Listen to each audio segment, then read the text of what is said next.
हाँ, तो हम लोग करंट अफेयर डिस्कस कर रहे थे, तो इसको कंटिन्यू करते हैं कि आईओसी मतलब इंटरनेशनल ओलंपिक कमिटी की फर्स्ट वुमेन प्रेसिडेंट।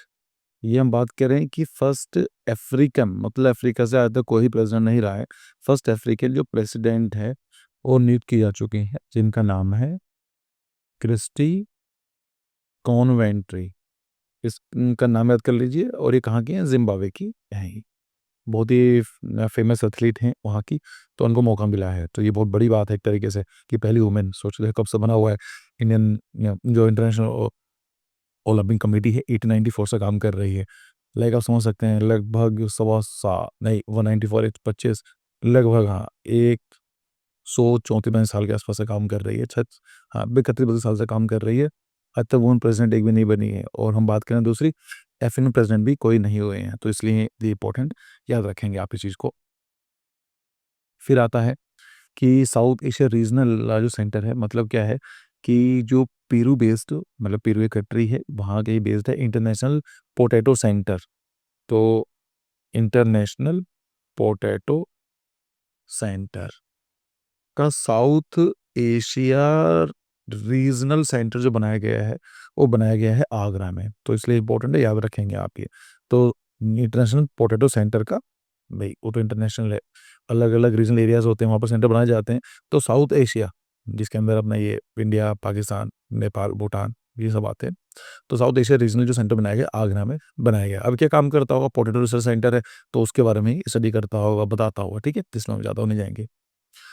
फिर आता है कि 25th सेंट्रल जोनल काउंसिल जो हुई है, आपको थोड़ा सा याद रखना है, मीटिंग जो हुई है 25th सेंट्रल जोनल काउंसिल की मीटिंग हुई है वो वाराणसी में हुई है। तो ये पहले समझ लीजिए जोनल जो काउंसिल हैं ये कॉन्स्टिट्यूशनल बॉडीज नहीं हैं, ये स्टेचुअस बॉडीज हैं। और स्टेट रीऑर्गेनाइजेशन एक्ट ऑफ 1857 में इन इस एक्ट के थ्रू ये बनाए गए हैं। ये याद रखना है, क्वेश्चन बहुत इंपॉर्टेंट क्वेश्चन बन जाता है कि ये काउंसिल बॉडीज है या नहीं है। नहीं, ये नहीं है काउंसिल बॉडीज। जोनल काउंसिल जो हैं वो स्टेट स्टेचुटरी बॉडीज हैं, संवैधानिक ये बॉडीज नहीं है। कितने आते हैं जोनल काउंसिल? तो 5 हैं। एक है सेंट्रल, बीच वाला हो गया, ईस्टर्न है, वेस्टर्न है, नॉर्थ है और साउथ है, ठीक है। अच्छा, एक चीज क्वेश्चन और बन जाता है कि साउथ ईस्ट वाला क्यों नहीं है? उसके लिए अलग से एक्ट आया था, इस एक्ट में नहीं था, ठीक है। ये चीज आप याद रखेंगे।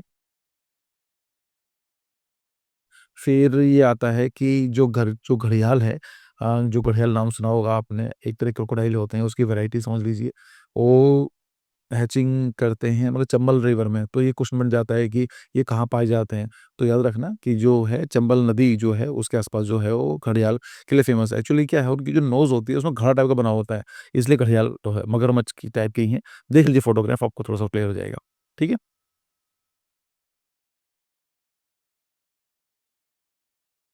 फिर आता है कि लखनऊ एज अ सिटी इसको प्रमोट किया जा रहा है कि यूनेस्को की सिटी ऑफ गैस्ट्रोनॉमी करने के लिए। देखिए क्या होता है कि जो यूनेस्को की क्रिएटिव सिटी नेटवर्क है, CCN, UNESCO creative city network, ये क्या काम करता है? पूरी दुनिया के अंदर जो इंपॉर्टेंट सिटीज होते हैं उनको देखता है, उनके बारे में देखता है कि अच्छा ये सिटीज हैं किसके लिए फेमस है, उनको ऑर्गेनाइज करता है। सिंपल सा पॉइंट ये है, ठीक है। तो इसमें क्या है, जो आपको कुछ चीज़ों में दिया जाता है, लाइक जैसे म्यूजिक हो गया है, गैस्ट्रोनॉमी खाने पीने का हो गया, या फिर क्राफ्ट हो गया, या फिल्म है, म्यूजिक है, इन सब चीज़ों पे दिया जाता है। तो जो आपको याद रखना है वो आपको याद रखना है कि ये बात की जा रही है, मिला नहीं है अभी तक, लेकिन ये वो करा है। हैदराबाद को एक अकेला सिटी है इंडिया का जिसको सिटी ऑफ गैस्ट्रोनॉमी मतलब जहाँ पर फूड व्यंजन वगैरह बहुत अच्छे होते हैं, इसका खिताब मिला हुआ है। अगर हम बात करें टोटल कितने हैं, कोज़िकोड जो है लिटरेचरली फेमस है। इंडिया की बात कर रहा हूँ, कौन-सी सिटीज़ ऑलरेडी दिए जा चुकी हैं, ठीक है। कोज़िकोड ये लिटरेचरली फेमस है। ग्वालियर जो है ये म्यूज़िक के लिए फेमस है। ग्वालियर का नाम सुना होगा, ग्वालियर हरियाणा। फिर जयपुर, जयपुर के अंदर क्राफ्ट एंड फ़ोक आर्ट के लिए फेमस है। वाराणसी म्यूज़िक के लिए फेमस है। चेन्नई जो है वो म्यूज़िक के लिए है। मुंबई आप जानते हैं बॉलीवुड है, तो वो क्या है, फ़िल्म के लिए फेमस है। एंड जो हैदराबाद है वो अगेन गैस्ट्रोनॉमी। सो अगर बात की जाती है कि ये क्वेश्चन बना सकते हैं स्टेटमेंट कि then it will be the only city in India. तो ओनली सिटी नहीं, ऑलरेडी क्या है, हैदराबाद है जो गैस्ट्रोनॉमी के लिए सीसीएन के थ्रू उनको रिकग्निशन मिला गया। और श्रीनगर भी है। तो आप ये ज़रूर याद रखना है इन सब चीज़ों के लिए कौन-कौन से हैं, ठीक है। ये मैंने बता दिए आपको और थोड़ा-सा पता होना चाहिए आपको। फिर उत्तर प्रदेश गवर्नमेंट है, उन्होंने हाइलाइट किया है कि जो मेज़ कल्टीवेशन है, उस पे ज़्यादा प्रमोशन दिया जा रहा है। लाइक लोग अब मेज़ को भी प्रमोट कर रहे हैं।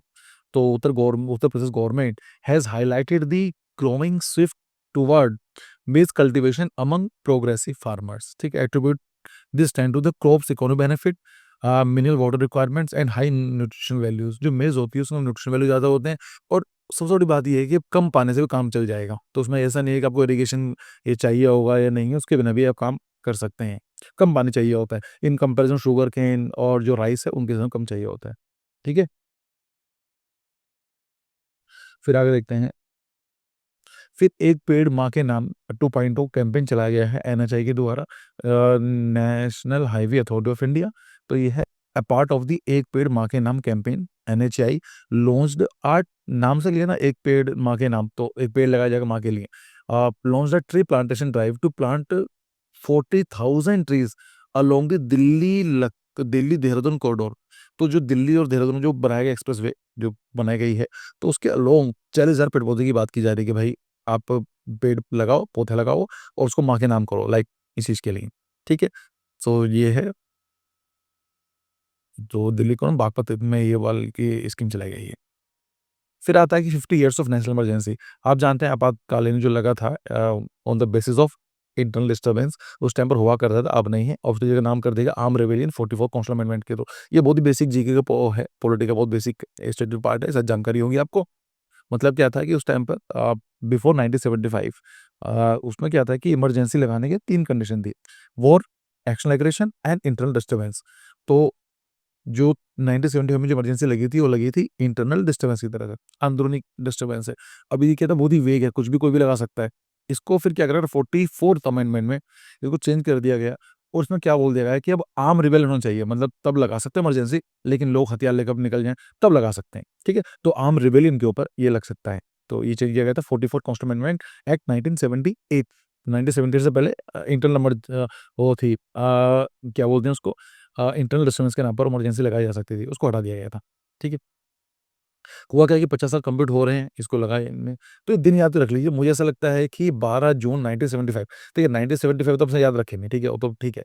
लेकिन 12th ऑफ जून 126, 12 का आधा कर दो 6, तो ऐसा याद कर लो कि 12 6 मतलब 12 जून को ये प्रोमोगेट की गई थी।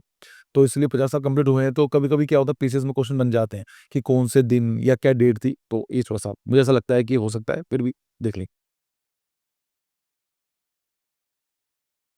दुधवा टाइगर रिज़र्व के ऊपर क्वेश्चन बनना मेरे हिसाब से तय ही है, क्योंकि बहुत ज़्यादा न्यूज़ में रहा है। जिस कितना करंट अफेयर देखता हूँ, वहाँ पर मैन एनिमल कॉन्फ्लिक्ट की बात आती है।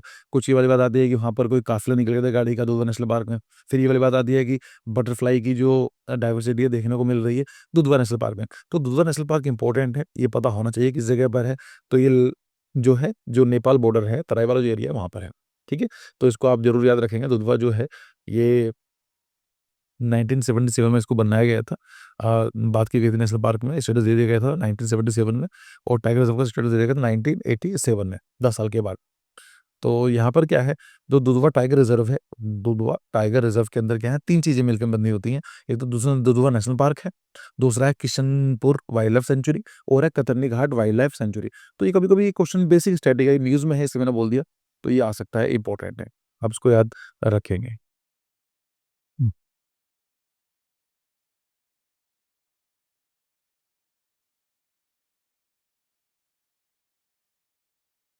आगे हम देखते हैं करंट अफेयर।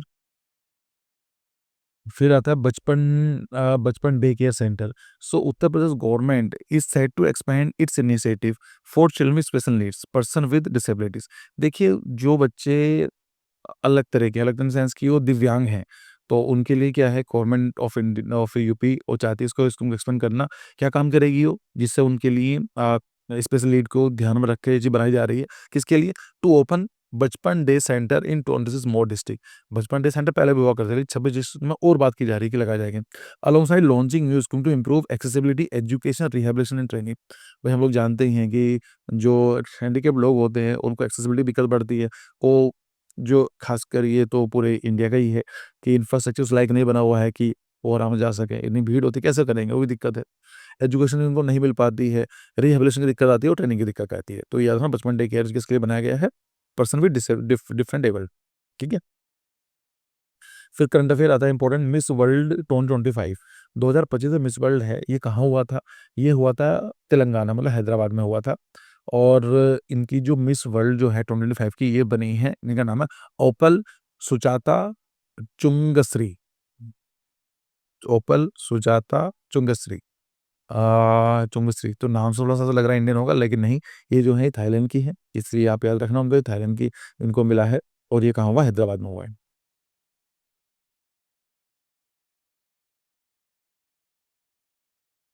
आगे हम बात करते हैं, फिर होता है घाटमपुर थर्मल पावर प्रोजेक्ट। सो प्रधानमंत्री जो मोदी जी हैं, 30 मई 2025 को जो घाटमपुर थर्मल पावर प्लांट जो है, जो ही कानपुर में है, वो इनॉग्रेट किया है। आप ऐसे याद रख लीजिए, बस इतना ही है।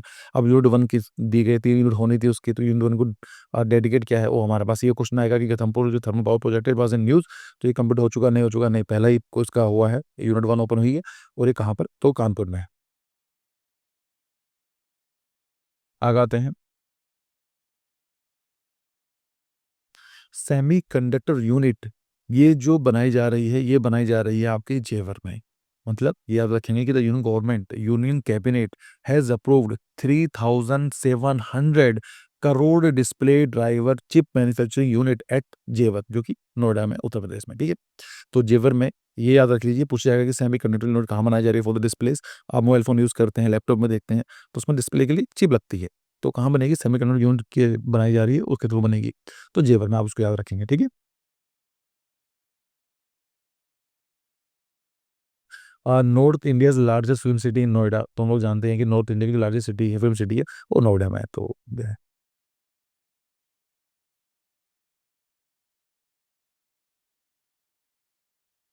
अभी एक नई स्कीम चलाई गई है, बफर में सफर योजना। बफर आप जानते हैं कि जो नेशनल पार्क होता है, तो कोर एरिया होता है, फिर बफर एरिया होता है।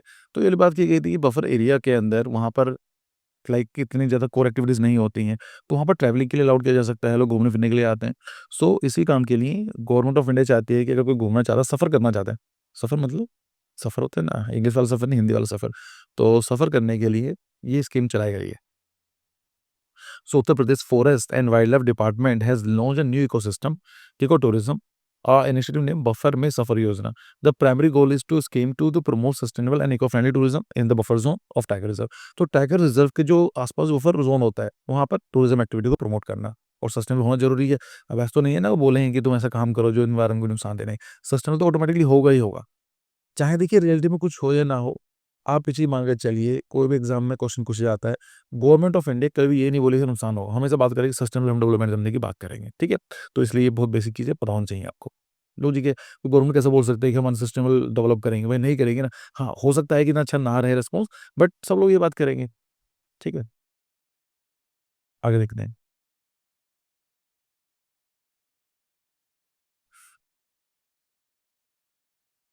फिर आता है प्रोजेक्ट अलंकार। देखिए जो प्रोजेक्ट अलंकार है, ये एजुकेशनल रिफॉर्म्स करने के लिए बनाया गया है, initiative by the Uttar Pradesh government has been widely appreciated during a meeting. तो हुआ क्या था कि ऑपरेशन जो प्रोजेक्ट अलंकार है, ये चलाया गया था। ये गवर्नमेंट एजुकेशन की जो एजुकेशन जो रिफॉर्म्स हैं उनको के लिए चलाया गया था। और ये अभी का नहीं है, एक्चुअली हुआ क्या था, ये 2021 में चलाया गया था, ठीक है? 1 अक्टूबर को इसमें। इसमें ये वाली बात की गई थी कि aim to achieve 100% compliances with 35 infrastructure and facilities benchmark in 2441 government secondary school. तो जो गवर्नमेंट के सेकेंडरी स्कूल्स हैं, 2440 के आसपास हैं, तो उसमें बात की गई थी कि उन्होंने 35 मतलब पैरामीटर इंफ्रास्ट्रक्चर पैरामीटर डिस्कस किए थे कि भाई हाँ, पंखा होना चाहिए, ट्यूबलाइट होनी चाहिए, जो भी कुछ होगा, तो 35 पैरामीटर को उस लेवल तक लाने के लिए। तो प्रोजेक्ट अलंकार फर्स्ट ऑफ ऑल ये अभी का नहीं है, 2021 में चलाया गया था, आज से लगभग 4 साल पहले। और ये किस काम के लिए गया था? ये एजुकेशन रिफॉर्म्स करने के लिए for the government senior secondary schools में। तो ये क्वेश्चन आएगा। अभी न्यूज़ में क्यों है? मोदी जी ने इनको प्रेज़ किया कि देखो बहुत अच्छा स्कीम चलाई गई है, तो इसलिए ये न्यूज़ में है, ठीक है? तो ये चीज़ आप याद रखना।